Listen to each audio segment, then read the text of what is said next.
Haleluya, mtu wa Mungu popote pale ulipo, na kusalimu katika jina la Bwana wetu na mkombozi wetu Yesu Kristo.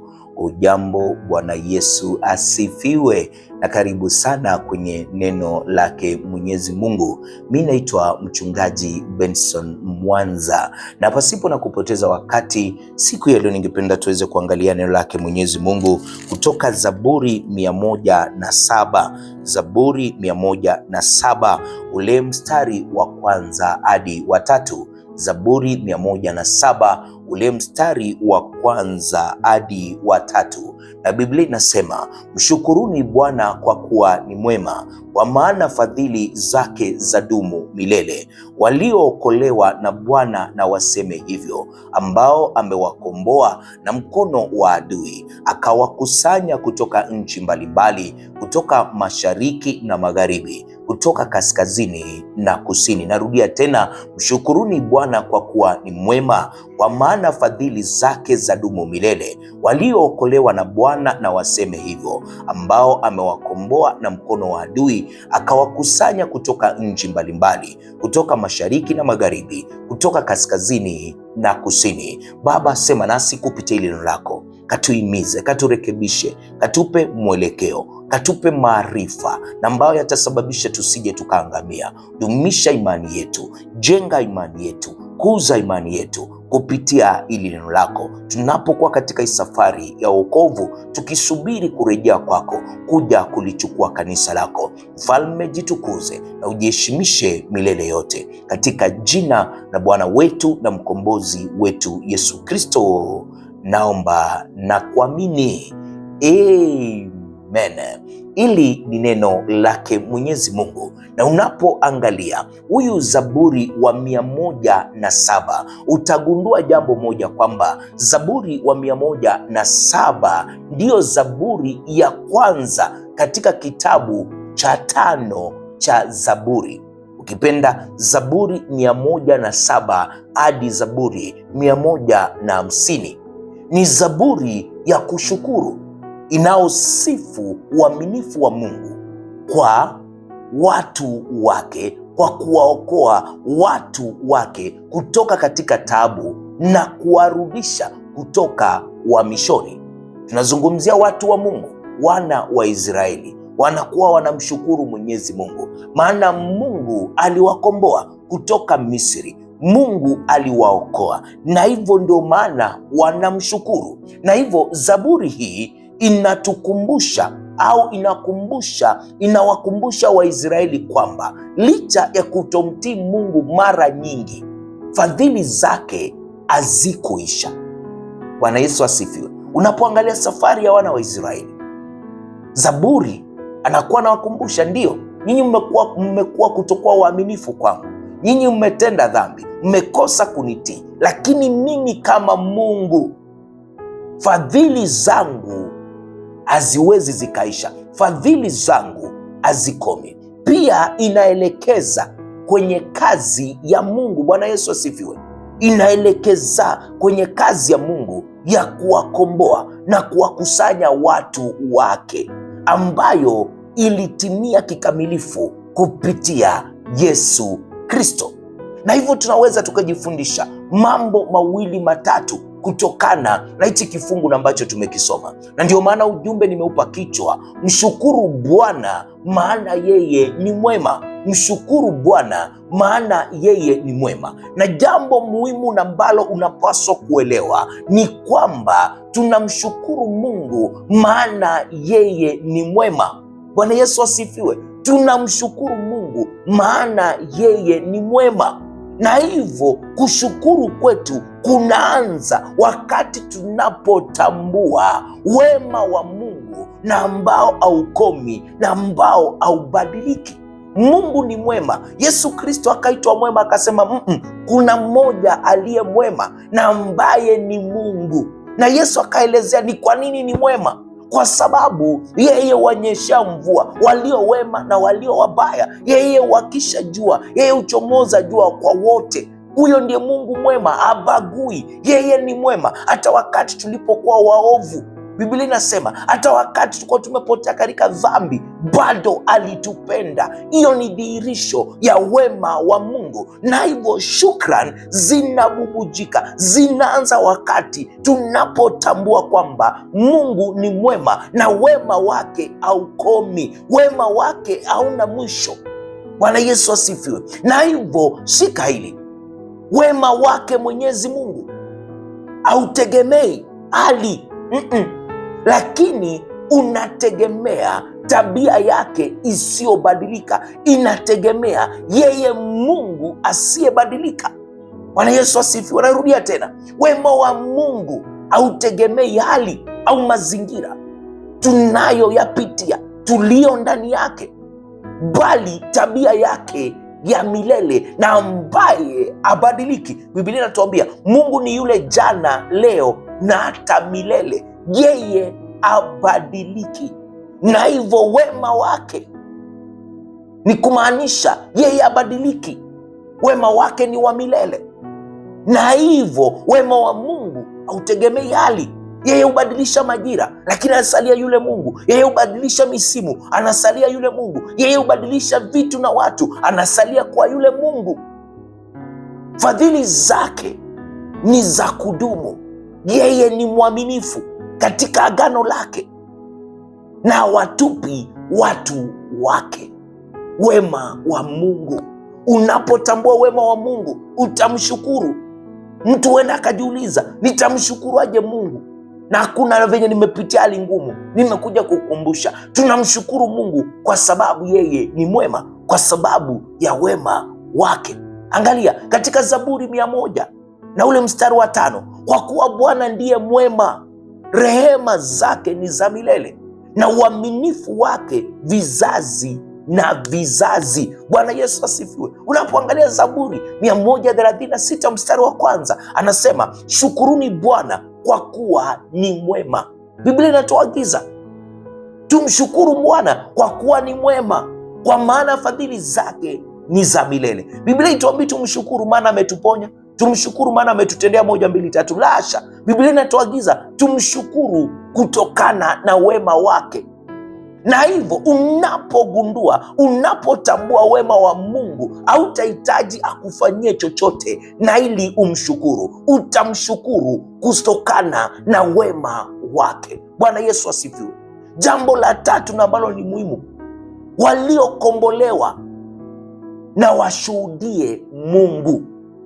Tunajifundisha kutoka ule mstari, waliokombolewa na wamshukuru Mungu. Sisi ndio tuliokombolewa. Wana wa Israeli ule wakati ndio wamekombolewa. Tumeona huyu Zaburi ni wana wa Israeli wanashukuru Mungu, maana aliwakomboa, akatoa uhamishoni, akawapeleka nchi ya ahadi. Inawakumbusha wema wa Mungu, fadhili zake na ambazo hazikomi, na hivyo inawapaswa kumshukuru. Sawia na sisi tumekombolewa, sisi tumeokolewa na Kristo, tumeokolewa na Mungu kupitia Yesu Kristo. Na jinsi wana wa Israeli walimshukuru Mungu, wakashuhudia makuu yake, vivyo hivyo na sisi waliokombolewa na washuhudie Mungu. Tuliokombolewa tusinyamaze, tufanyike mashahidi wake. Bwana Yesu asifiwe. Wale ambao Mungu amewaokoa hawapaswi kunyamaza, wanastahili kulitangaza neno lake Mwenyezi Mungu, wanastahili kutangaza yale waliotendewa na Mungu. Ni njia ya kutambua ni Mungu, ni njia ya kumshukuru. Bwana Yesu asifiwe. Ushuhuda wetu umtukuza Mungu na uwatia wengine moyo wa kumwamini. Wewe amekuokoa.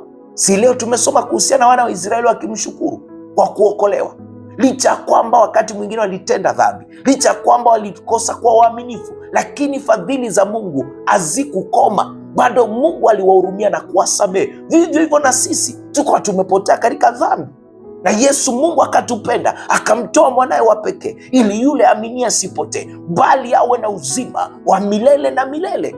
Na ambao kwa sababu tumekombolewa hatupaswi kunyamaza. Tunastahili kushuhudia, tunastahili kuwaambia wengine kumuhusu huyu Mungu, tunastahili kuhubiri neno la Mungu, kwa sababu ushuhuda wetu umtukuza Mungu na uwatia wengine moyo wa kumwamini huyu Mungu. Kama Benson ametendewa 1, 2, 3, kama huyu Benson tuliyekuwa tunajua ameokoka, wengine wanatiwa moyo na wanaelewa hata mimi ninaweza nikaokolewa na huyu Mungu.